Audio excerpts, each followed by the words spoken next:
Many thanks for staying on the marketplace. Welcome back. Now, local filmmakers are calling on government to grant them tax incentives to help save the industry. The industry is currently described as dead, as most cinema houses are now hosting churches. Now, Director of Farmhouse Productions Limited, Ivan Kwashiga, is therefore calling on government for support to help resuscitate the industry. There's more in this report. According to some local filmmakers, the high cost of production is unfavorable to the growth of the sector, considering the low returns content producers get after investing much.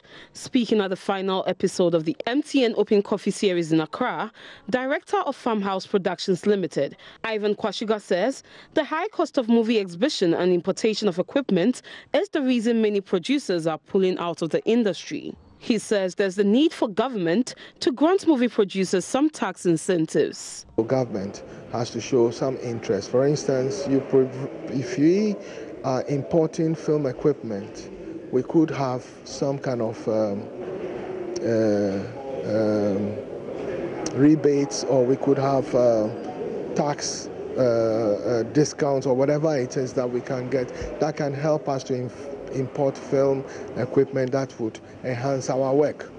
We could also be given some tax rebates in terms of exhibition to exhibit our films. Mr. Kwashiga also noted that the local cinema business is being relegated to the background as most cinema halls have been turned into churches. We have not gotten distribution networks. In the past, we had so many cinema houses. Most of them have now turned into churches and all that. So we've lost all the cinema houses.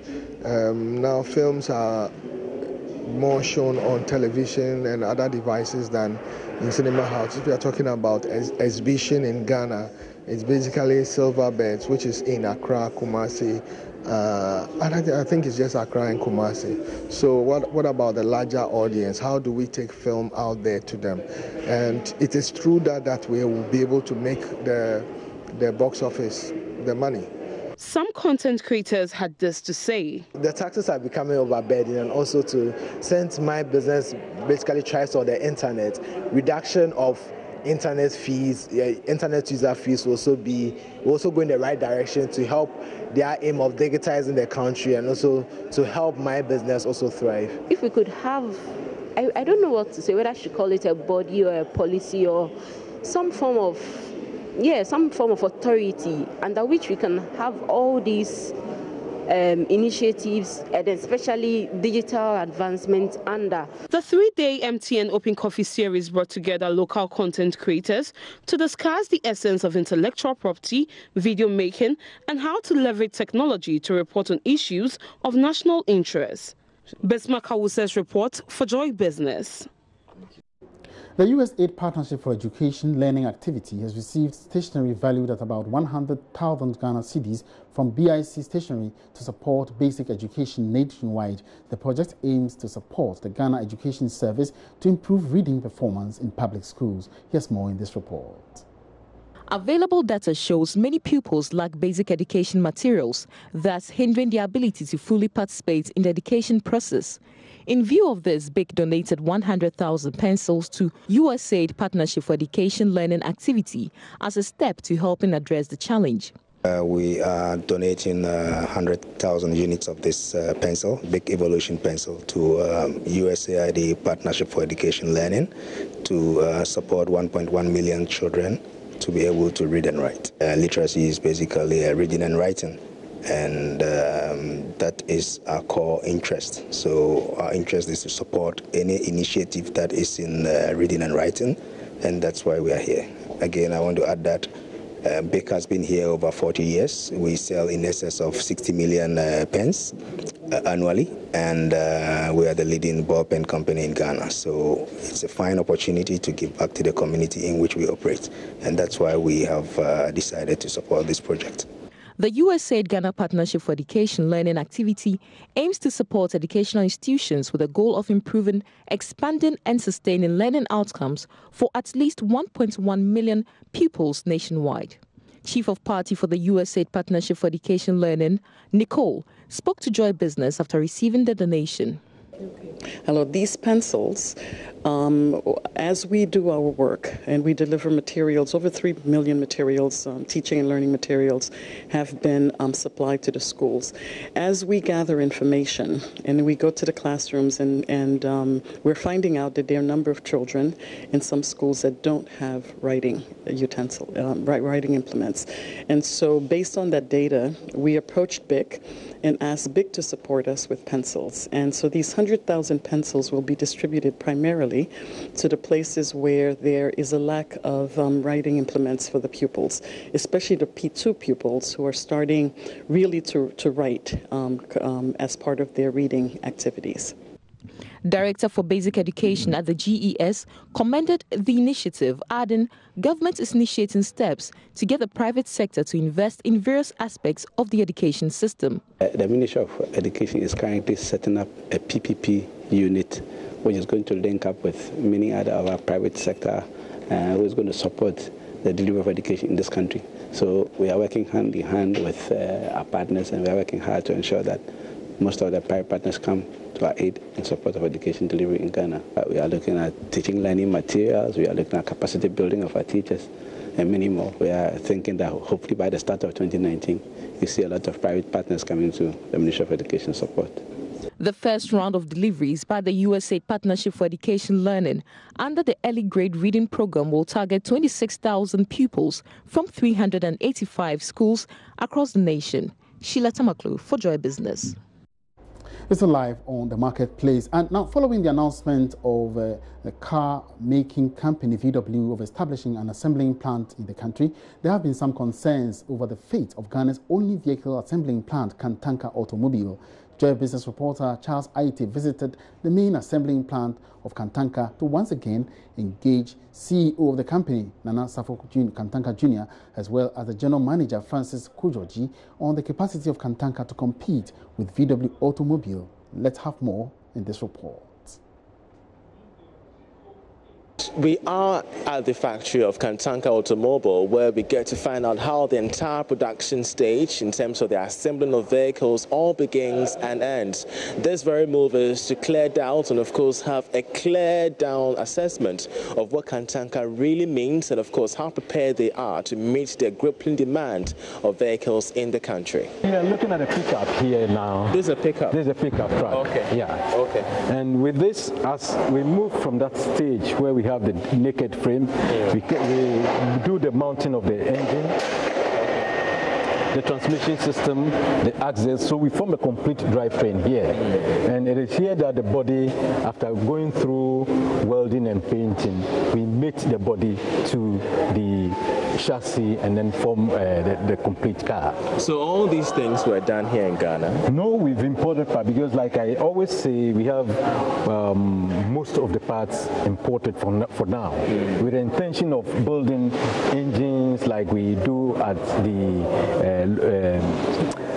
manually manufactured side, where we have a foundry, we cast engine blocks, we polish them, and then we do the engine assembling over there. But you have the capacity we have the capacity do that to do yourself? That. Yes.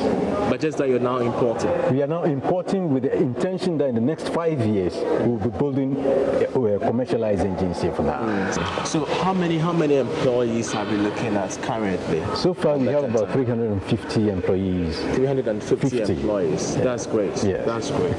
So all these people have technical training of how to assemble vehicles? Some have technical training. We train some here on the job. Okay, but let's move on to the other production line. I see one of the pickups here. So that's going to be... This is a complete pickup. What about this one? This is under construction. The black one is under construction.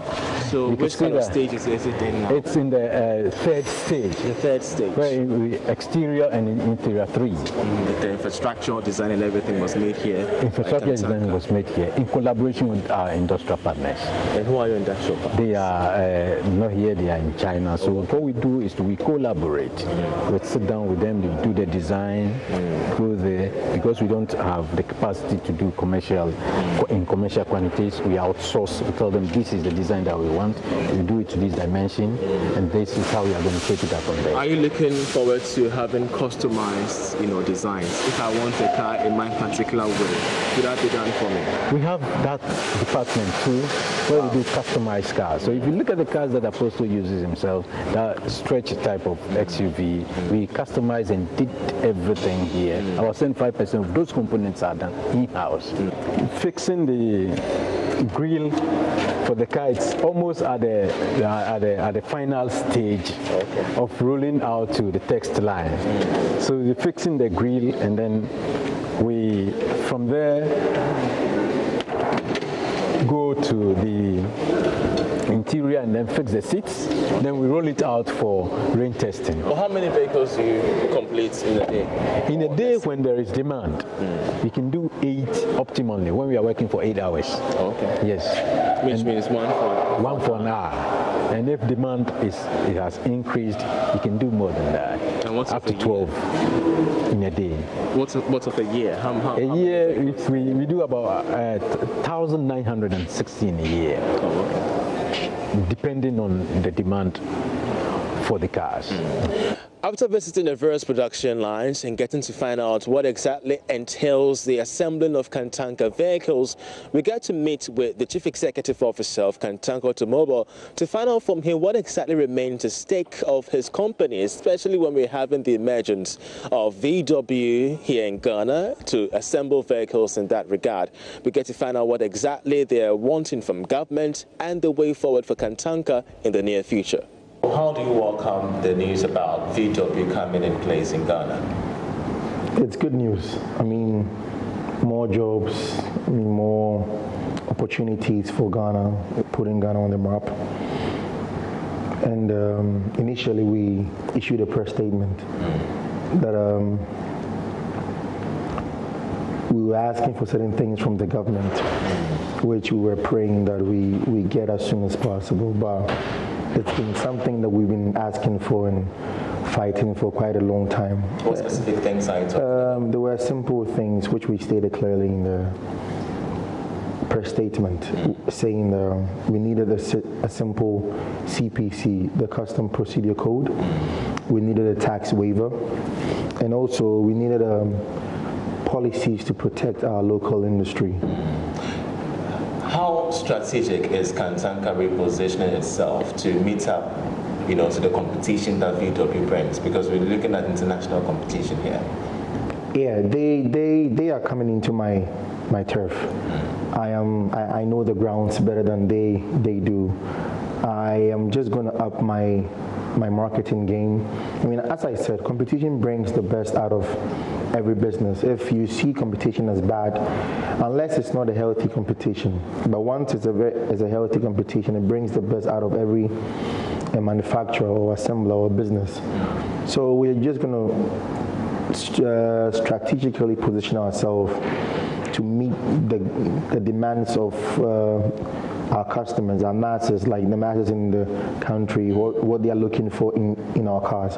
We're going to listen to the demands that they are putting out on social media or our complaint or suggestion boxes, and actually focus on those things for them and be able to get our local people to accept the brand that it is coming from Africa. It's not just any car, it is our car. But speaking of the masses, of course, I mean, these concerns have been raised for quite a while now. The fact that the cost element involved in acquiring yourself a CanTonka vehicle is very high. The fact that, the production choice, if I need a very small vehicle, I can't resort to CanTonka. And the issues about, CanTonka complaining too much. Don't you think these are valid concerns that you could have taken into consideration a long time ago? We do take them into consideration, but the thing is, we are a business, we are a company, we have our objectives. I mean, if you look at what a certain fraction of people are complaining about as compared to what the whole country or what the higher demand for our vehicles are, there's a small fraction of people that are looking for certain particular engine CC vehicles, which we are definitely going to introduce on the market. But about the prices that you mentioned, people normally compare the price of our vehicles with that of the fairly used imported vehicles that come into the country. They are fairly used vehicles that come here on a depreciated amount. So you cannot compare a second-hand vehicle to the fairly used vehicle. What the kind of comparison they should be doing is comparing, let's say, a brand new tear rubber make and model of our vehicle to a certain similar or make or model of that range of vehicle that we, for example, if you look at our CanTonka K71, which is a 1.5cc engine capacity engine. If you compare it to other vehicles that has the same make or model, let's say the Nissan March or any of these vehicles, that Toyota Matrix or something that are in the same range as our vehicle, if you compare the brand new prices plus duty of them, you would notice that our vehicles are really affordable.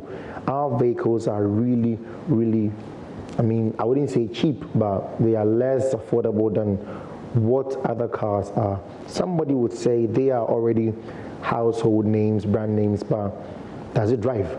Does it have a D on the automatic gearbox? Does it have a reverse? Does it have airbags? Does it have all the things that my company has? Does it have a certain track records to prove the vehicle are worthy of the roads? Yes, we do. So if they are doing those comparisons, people should compare the prices of brand new vehicles to our brand new vehicles. But the moment that you make comparisons to fairly used vehicles, ours goes on the high. Finally, just days after the concerns that you raised on social media, after the emergence of VW by government, following the visit by the German Chancellor to Ghana, we did have the senior minister engage us on the specific policies or interventions that they are employing, and we did hear him saying that specific interventions incentives are going to be introduced to support your business. Can you confirm that?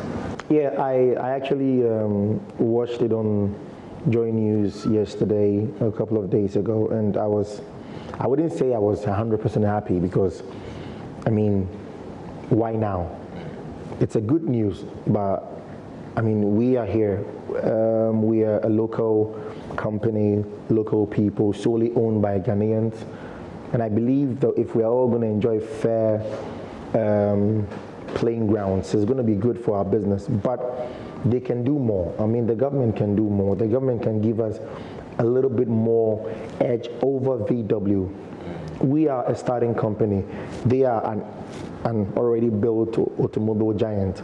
So, I mean, I feel we've opened certain negotiations with the Ministry of Trade and the Office of the Vice President, which I'm not going to go into. But definitely we are going to come with very good news. My last sit down with a few honorable people I have so much belief in. I believe this time things are going to be different. All right. Thank you very much for your time. Thank you too. Thank you too. So based on our interactions with the CEO of CanTonka Automobile, it's very clear that they are not just re-strategizing, but of course accepting this new development in good stead as they hope to be highly competitive in the near future. So far, questions still remain as to government whole commitment to local content, especially in the automotive industry. I'm Charles Ayeta reporting for Joy Business.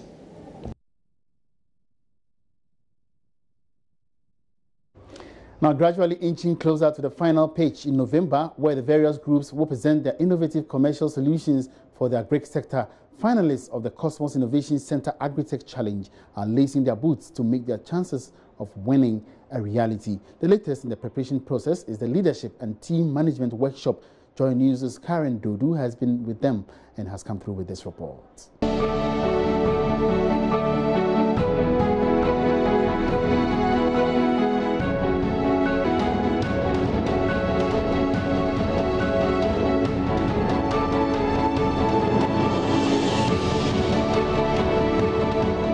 So maybe the ones that I selected for myself were mainly blue, and the ones that I got were also mainly blue. The road to the final pitch in November has been characterized by some ups and downs, but mostly a learning experience for the agri-techies. One of such experiences is this ongoing workshop, which can best be described as an eye-opener. Who you present to the world, who you believe yourself to be. So this is me. If I ask you to describe yourself, the kind of things you tell me, that's your conscious persona. Okay? If you ask me to describe myself, I'll tell you I'm a very creative individual. The workshop gave finalists the chance to study topics on self-discovery, temperaments, and knowledge on how best to relate with team members. Team by team, the finalists were involved in several exercises which explained the topics better. Your palm should not be upwards. It should be flat. 3, 4, 5, 6, 7, 8, catch! Chief Executive of Access Human Capital and facilitator of the workshop, Esi Ansa, explained that as team members, knowledge about various personalities in the group is key for development. Whenever you have different people coming together to work on a project together, you have different personalities, you have different temperament types, different ideas, different demographics coming together. So if you're not intentional about building team spirit and helping them to bond, helping them to figure out how to meet each other halfway, they'll struggle. And so this training is really an intervention to help them to build the capacity to learn how to work with each other. So in my left, I may have what describes me. I'm going to put that on my profile. In my right, I have what describes other people. I'm going to walk around and give it to them. The final participants were amazed by the impact of the workshop. It's been a soul-searching experience, helping me to study on what I should study on. Two, it has also helped me to experience or appreciate the people I work with, because there were bits and pieces of information per their reaction which were not really packaged. But with this experience, I now know exactly, or in some form, the nature and what they like and what they don't like and how they react to issues. For you to be able to relate with people, well, you need to understand them, understand their values. And therefore, today, there were things I noticed about my teammates, which I thought it's normal, or some are not really normal. But today has really affirmed some of them, and there were things that I don't really know about them. But today I got to know where they fall using the colors. For one, I got to know that one of my team members is very imaginative and creative. And it's also drawn to teamwork. But then I didn't see that throughout our field experiment, our field work. But then as I read that and I looked at other qualities that was described or ascribed to him, I got to understand that, okay, it might be something that I must look out and probably should allow him more time. At the end of it all, the agri-techies are hoping that the knowledge acquired will go a long way to prepare them for the finals in November. For Joy Business, Karen Dodu. 3, 4, catch! Okay, if you... And that will be it for the marketplace today. Many thanks for watching. My name is Emmanuel Boachi. We are free. Have a good afternoon.